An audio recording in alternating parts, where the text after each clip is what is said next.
Hi, everyone. Welcome to the Business in Calgary podcast powered by Sonic Coaching. I'm your host, Oliver Basner. So, I want to introduce you to our guest today. So, my guest is Tim Logel. He's the chairman and CEO of award winning multi unit home builder, Logel Homes. He's recently been awarded the 2025 Legacy Leadership Award. So, welcome to the show, Tim, and congratulations on that award. Thank you, Oliver. So, if you're okay with it, let's just jump right in here. So, tell us a little bit about yourself, how it all started, because I know you didn't start out as a home builder. So how did that all start? Um, First started when I helped my dad and uncle build a new barn extension for Charolais beef cattle on a farm where I went on weekends to help out. And whether it was the smell of wood or just seeing something built and created from nothing, I was hooked on construction. That's awesome. And then, so how did things progress from there? So you got hooked on building things, and then where did you go from there? Well, in home building and development, uh, the key is the acquisition of land, and then the Right. design and planning stage uh, comes after that to move forward to sales and construction.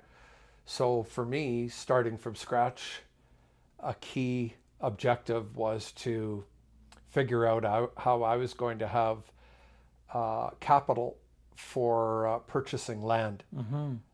which it, has now become even more important as the price of land has risen. So I had a number of mentors uh, that I was fortunate to meet and build friendships with, and they soon advised me that if I wanted to be a builder, they thought that I should go into sales, and particularly real estate sales, which is of course connected to residential housing. Right. And so I got my license. I came to Calgary. My dad advised me that Calgary was a city that he saw that was going to grow and had a lot of potential. He had been out to Calgary to some Charolais beef conventions and always loved the West. So I came to Calgary, got my real estate license, and began working towards becoming a successful realtor. And how did that go? I mean, you obviously didn't have probably a big network here in the city coming to Calgary brand new. So how did you go about that? Well, it didn't go very well at all. So I got my license. I enrolled in the course in September, took those courses, got my license in December, but it wasn't until the following June that I made my first sale. So, um, you know, So not quite a year, but 9 months anyway, right? it was very difficult because I was young, 21 years of age, and people looked at me and really didn't connect the dots that I might help them find a home. It's true. Yeah, because you were probably that you looked like a kid, and what do you know about selling me a house, I right? was a So, kid, yeah. yeah, that's great. And then, how did you transition from real estate into the sort of the home building world? Well, um, my wife Sherry was also a realtor um, with the same company, Remax, and my mother-in-law Marilyn was a very successful realtor, Marilyn Jennings, with Remax, and so I again had the opportunity to learn from the best at that time and Yes. mentorship. She was Calgary's top realtor, and so together Sherry and I, learned a lot about how to be a successful realtor. And by 1990 or 1988, I overtook Marilyn and became Calgary's top realtor. And then by 1990, I was the top realtor for Remax in Canada. Good for you. So, what was the secret? How did you get there? Was it just hard work, or? Doing things right, tremendous amount of hours, effort. I took I took it on to specialize in one neighborhood where a lot of new homes were being built, and so I was connected to home building and helping people with a new home, and then helping them sell their existing home. And so I helped a builder build up their sales, marketing, and helped to grow a small custom home builder, Logel Homes, into a large volume home builder. And so again, I had that opportunity to learn home building while I worked away at my real estate career, and saved money to get started in 1990. Doing well, and then by the year 2000, was able to buy the first multifamily site in Canmore. Okay. And we started very humbly and small with 24 townhomes. Yeah, they're probably worth a little bit more today than they were back then. Well, I in fact, today I just had a realtor tell me that we struggled to sell those townhomes at $170,000, and one recently sold for $850. So yeah, they did go up. They did go up. Awesome. And they're still standing, and obviously you did a great job there. So tell me a little bit, like Logel Homes, how did you make that transition? What drove you to go start your own company? Because you're really starting from zero again, right? You probably had a pretty strong real estate practice at that point. You were a top realtor. So what drove you to sort of jump out and start over again, so to speak, in a new industry? Well, I would say it goes back to helping my dad with that construction experience, and then keeping a passion for the new home residential business. Right from the day I got my license, I immediately began working with small builders in Calgary with their home building companies, and trying to connect them with buyers, and learning both the real estate and business, but also keeping going with increasing my knowledge in housing and construction. So it was a good fit, because Calgary was growing, and there were a lot of new homes being built. Excellent. And so you've been quoted, and I'm gonna quote it here: "If it's slow, I put in 30 days straight." So tell us about that. And is that, you've got a team now, and that work ethic obviously comes back from your early days as well. But do you want your team to put in that kind of work effort as well? And tell us about that quote, because it's a great quote. I loved it when I read it. Okay, well, being a real estate agent, it's really thrilling to make a sale, and it's exciting and rewarding. But then the next day, it's like, okay, now what? Where is the next sale going to come from? Because you pretty much wake up unemployed every day, right? Pretty much. Yeah. And what I saw was, each year that I was in real estate, there was a very high turnover. And I could see that only about 20% of the licensed realtors in Calgary were making a good living. Right. So I developed different action items and goals to overcome the challenge of being one of those realtors that didn't make it. Right. So I had quite a plan, and one of the action items that my wife and I came up with was, well, what if I put in 30 days straight, working every day, 8 in the morning till 10 at night, would I find some success? And sure enough, I did. That the effort I put in resulted in, more sales, and working with more clients, getting more referrals. And then it just, there was a couple of articles done on me in the Calgary Herald, and then from that day on, I basically never got, I never was able to reach all the clients that wanted to have me help them. You know, that's just a great way of looking at it. I mean, you know, you're not saying 8 in the morning till 6 at night. You know, you said 8 in the morning till 10 at night, right? You were working long days, 30 days solid, and then you saw results, right? And so, you know, when I look at you building Logel Homes, right, I really believe that founders of companies are a special breed. They really are, right? Because it takes courage, determination. Again, you have no way to know whether you're gonna be successful or whether the whole venture is gonna fail. And so, did you carry that same work ethic into when you were building Logel Homes?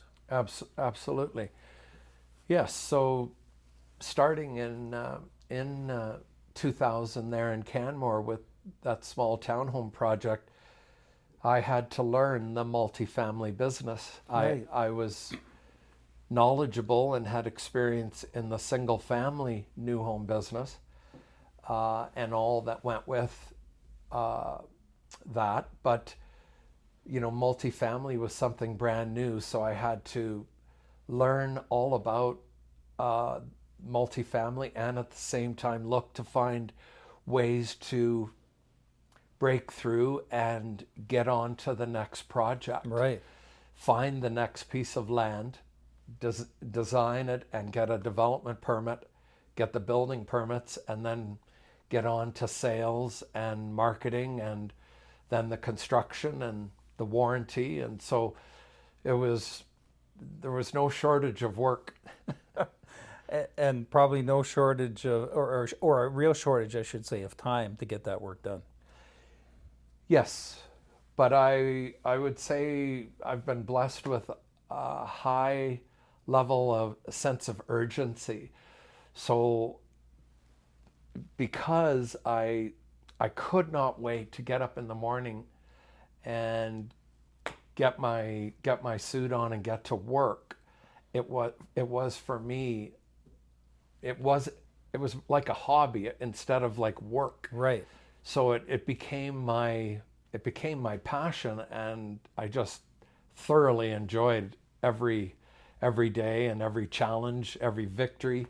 And of course, when you make a mistake, that's when you really learn and regroup, and then the next victories are that much more rewarding. Right.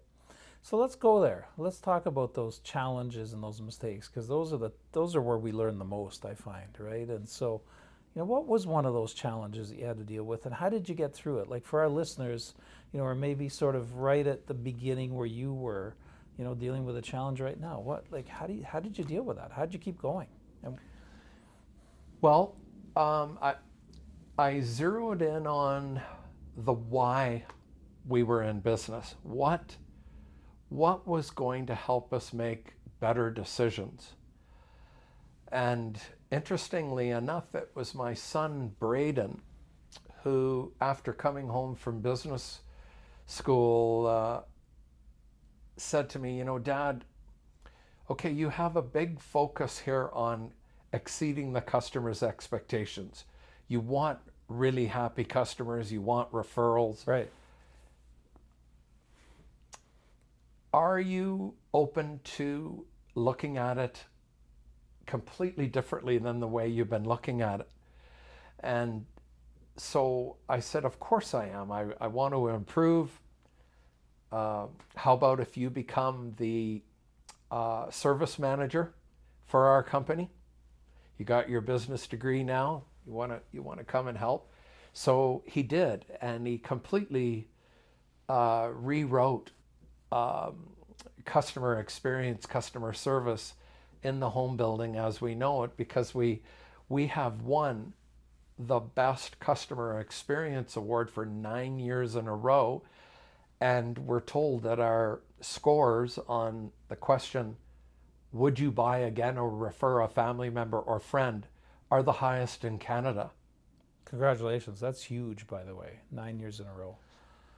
But the mistake I had been making at the time was that I thought that if I built a condominium or townhome and it had no deficiencies, that I was achieving the goal Right. of top customer satisfaction. But no, that was not near enough of a plan to execute in order to achieve what we're achieving today, where last year 25% of our sales were referrals from past customers.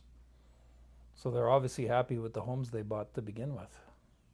So that's not a loaded question at all, that when he said to you, when he looked at you and said, are you open to completely looking at the business in a new way?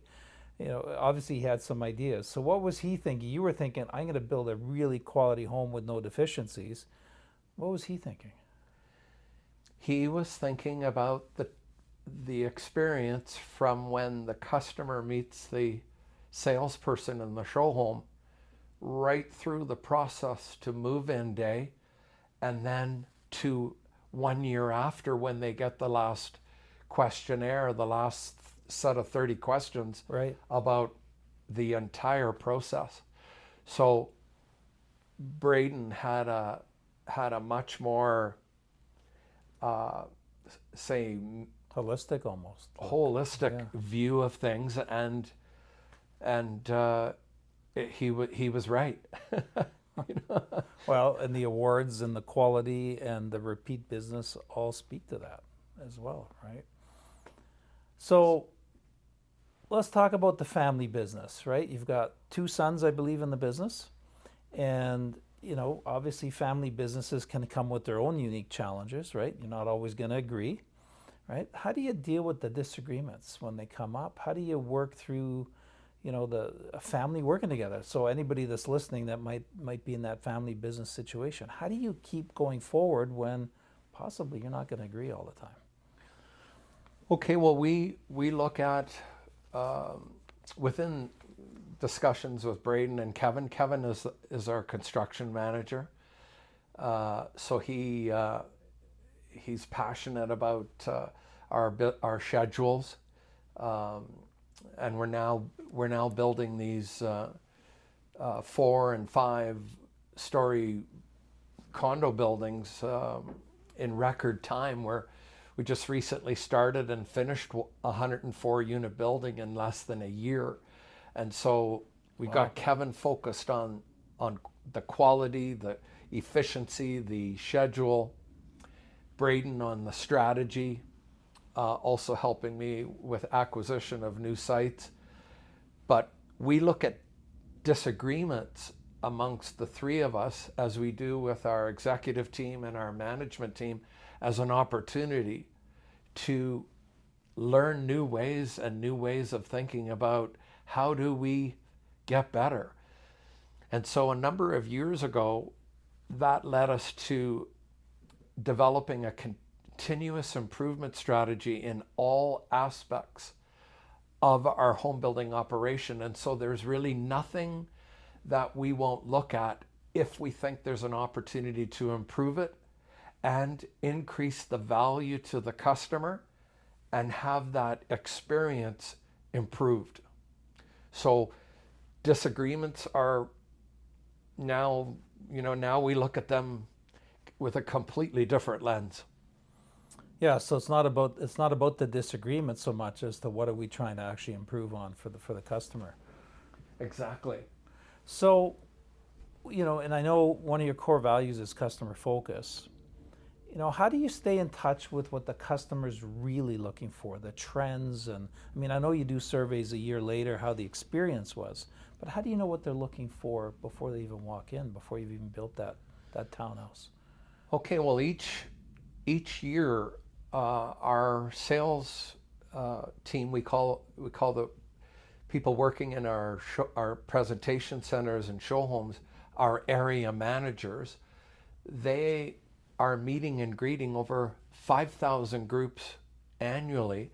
Right. And from those introductions and time spent with prospective customers and the customers that go ahead with us, we ask good quality critical questions about what's important to them and how can we improve. So an example of that is that a number of years ago, we picked up feedback that they wanted larger windows in the condominiums. And so we improved the size of the windows. The next year, we got feedback that they wanted the buildings to be quieter. And so we completely redesigned our wall and floor systems to include a higher degree of insulation and reduce the sound transfer from one unit home to the other. And so that really elevated our sales and our responses in the 30 questions that they get a month after they move in, and then they get 30 questions a year later. And so those 60 questions, along with all the interaction in the sales presentation centers, we're constantly getting feedback on how to get better.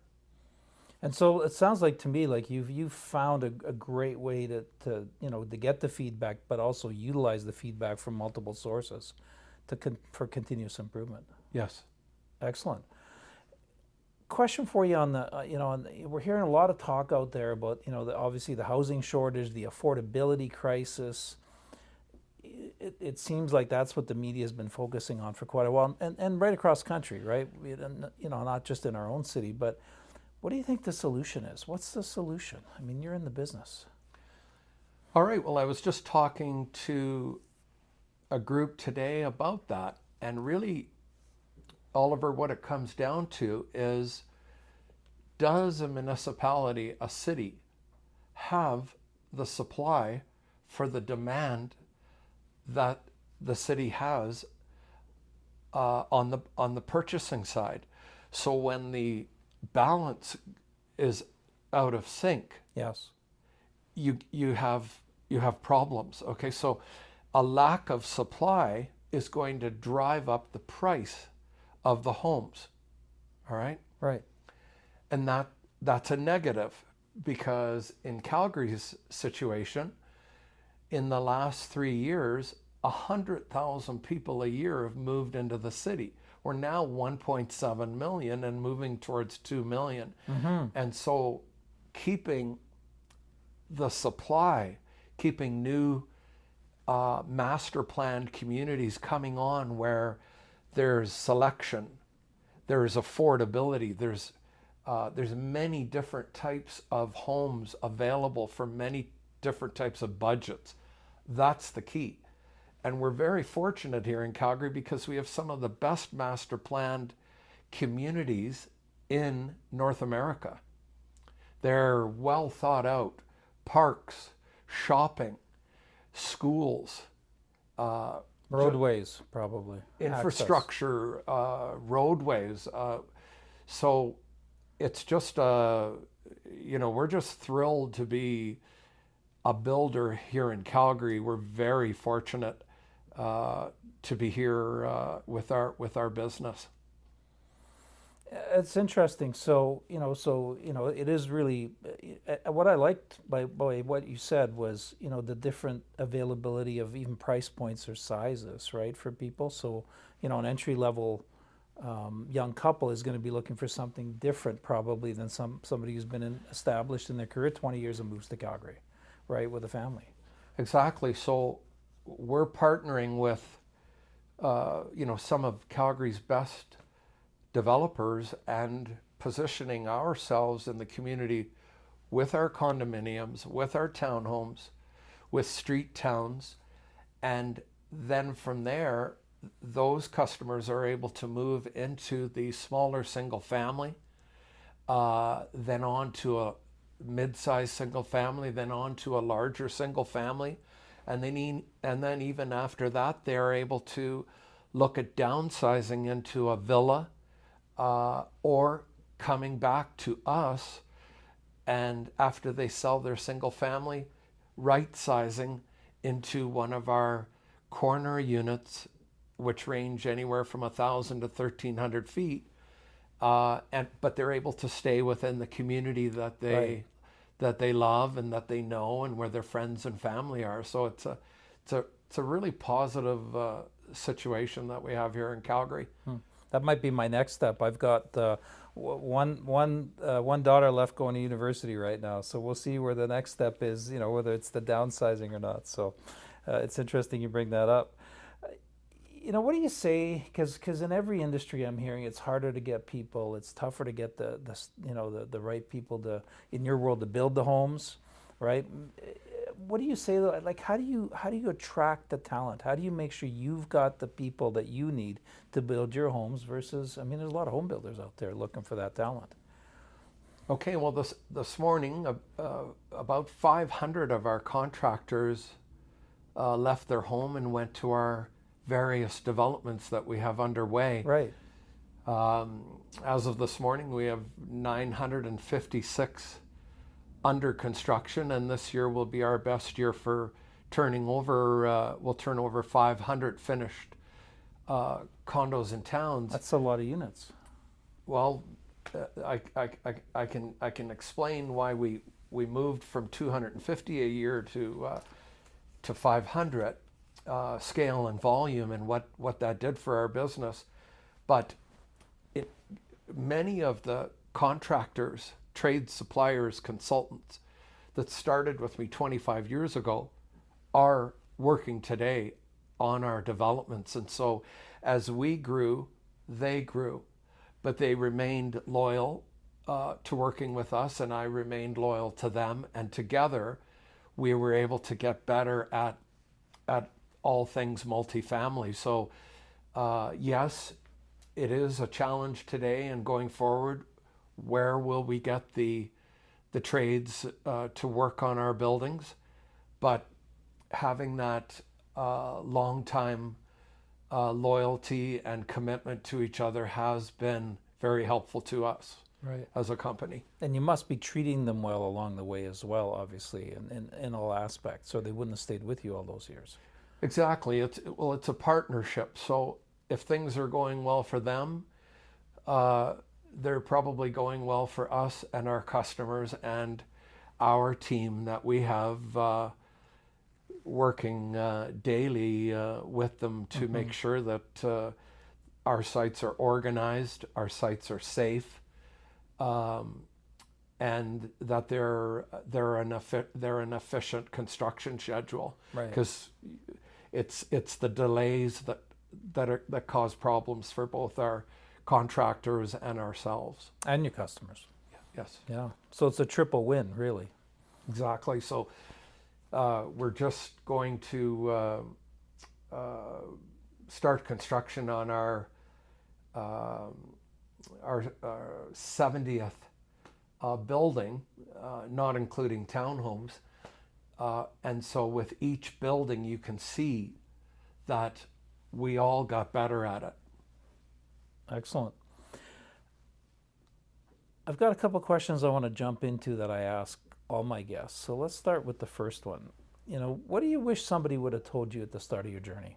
What's that sage advice you can give somebody at the beginning of their journey right now? Well, that's an easy one. I would say, get started quicker. I wish I had bought that first site earlier than I did, because we'd be further down the road of success than we are today. So take that risk sooner, sounds like. Yes.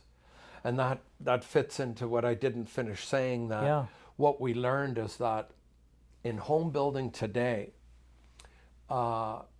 being small, that can work when you're like a custom high-end home builder, where you don't necessarily have to build a large number of units. But in the business that we're in, increasing our scale and volume has made a huge difference. So, for example, buying 500 kitchens a year instead of 250 has given us much more buying power. Yes. And that's been much better for my cabinet supplier, as well as each trade and supplier and consultant that we team up with, us being larger and then having the confidence that we are doing more scale and volume has been better for their business as well as ours. Right.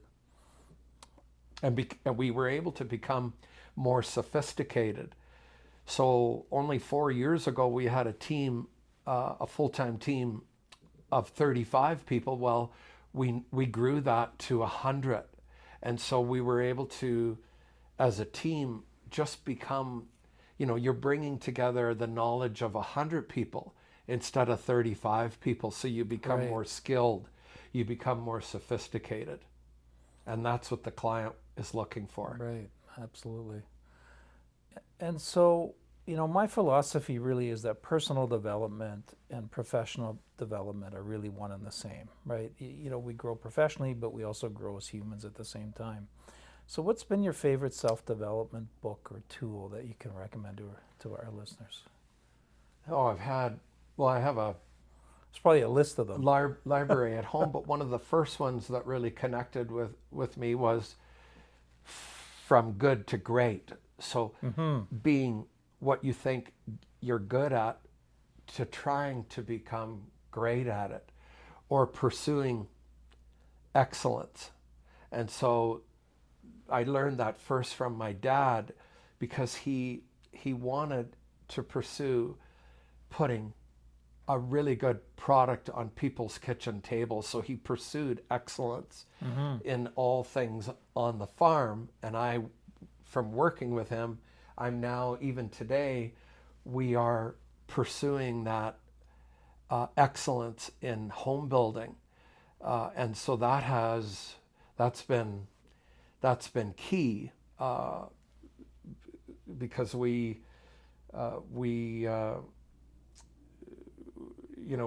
start each day with, all right, where does excellence live today in our home building business? And so in a home building business, there's just so many challenges and so many wrong pathways to take.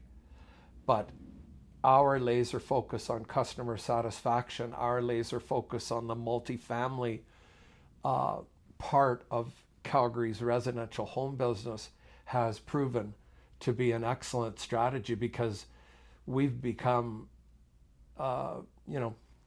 very good at what we do. I like that. And it sounds like continuing to always look for ways to get better. Yeah, and I grew up. I played hockey, and I was able to watch Wayne Gretzky play on the ice, because I played for Waterloo. He played for Brantford, and Right. I got to watch him play every 6 weeks when he came to Waterloo before I went on the ice, because I was a little bit older than him in the next level, and so really I got to see what happens when you have that focus, like he did, on having the best skills in a game. So that's always stuck with me as well. Yeah, it's interesting, and just come back to Good to Great. I've read that book a couple times. Fabulous read. I mean, I think everybody should be required reading if you're gonna either lead a company or build a company.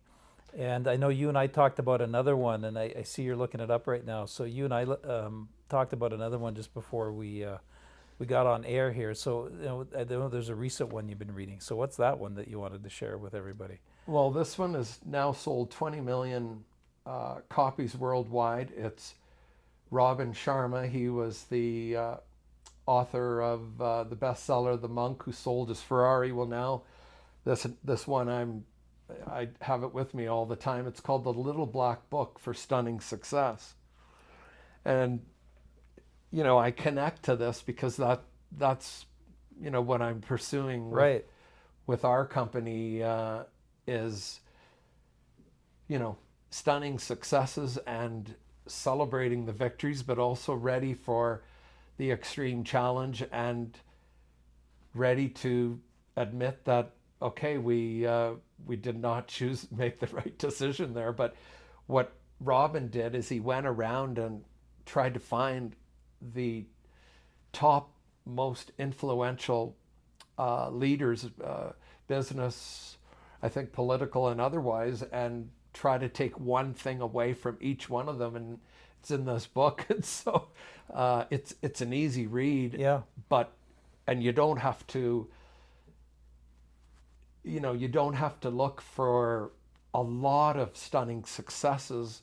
You just have to connect yourself to maybe a few that you can relate to. It sounds like there's a few shortcuts in there, so some great advice. So another great little book. So thank you so much for both those recommendations, and also for spending time with me today, just to talk about successes, and you've given some great ideas, I think, for our listeners on especially well, if it's not going well, then just put in 30 days straight, right? I mean, what have you got to lose at the end of it? See if it worked, right? And so, Tim, first of all, congratulations again on that Legacy Leadership Award. Well deserved.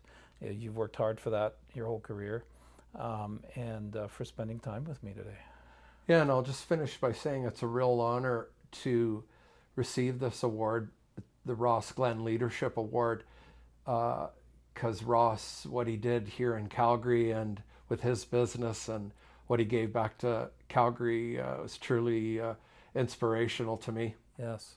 Yeah, and Kathy Orr's daughter and I spoke just a few weeks ago on the podcast. So, and I did know Ross before he passed away last year. So thank you for that.